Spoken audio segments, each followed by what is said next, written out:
And also, I learned that some people think the Federal Reserve is really bad.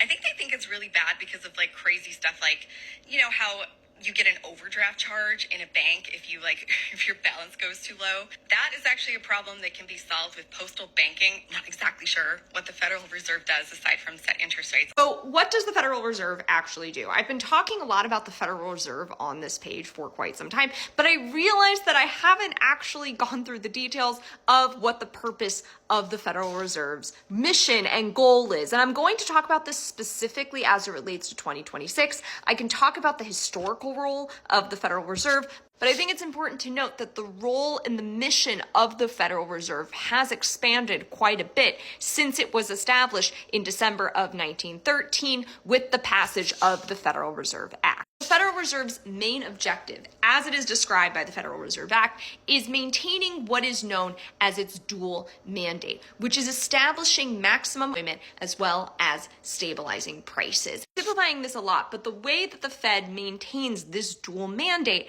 is by setting interest rates, namely by controlling something known as the federal funds rate. See, by law, banks and credit unions, these financial institutions, are required to hold a reserve balance account at the Federal Reserve. This is because if people want to go to the bank and they want cash, the bank has to be able to give them that cash. Think of the Federal Reserve like the bank of all of the banks. And as a bank, the Federal Reserve gives these banks an interest rate, right? The federal funds rate of how much interest these banks will get by having their money at the Federal Reserve. And again, I'm simplifying this a lot, but the interest that these banks are earning from the Federal Reserve almost serves as this cushion to all of the loans that they can then make to individuals and small businesses, which is how the federal funds rate that the Federal Reserve sets then is able to be transcribed into other interest rates. And ultimately, by setting interest rates,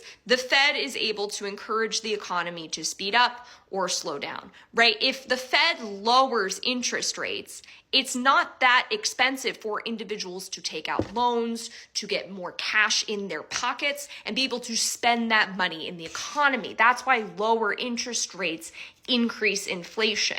But if inflation is too high, the Fed can similarly raise interest rates, make it very expensive to loan out new money, and detract people again from loaning out that money in the economy. That's what brings down inflation. The Federal Reserve also serves as a regulator for the member banks under its institution, which is the vast majority, if not all of them.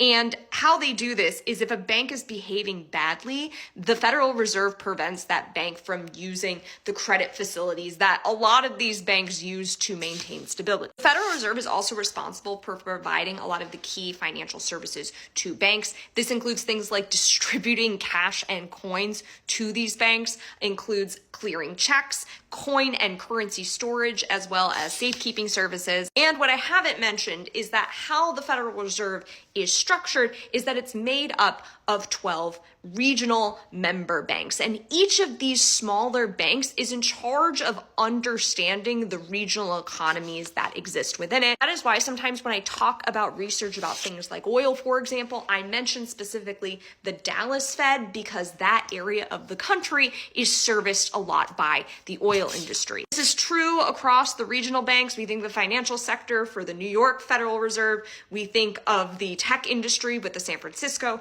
Federal Reserve.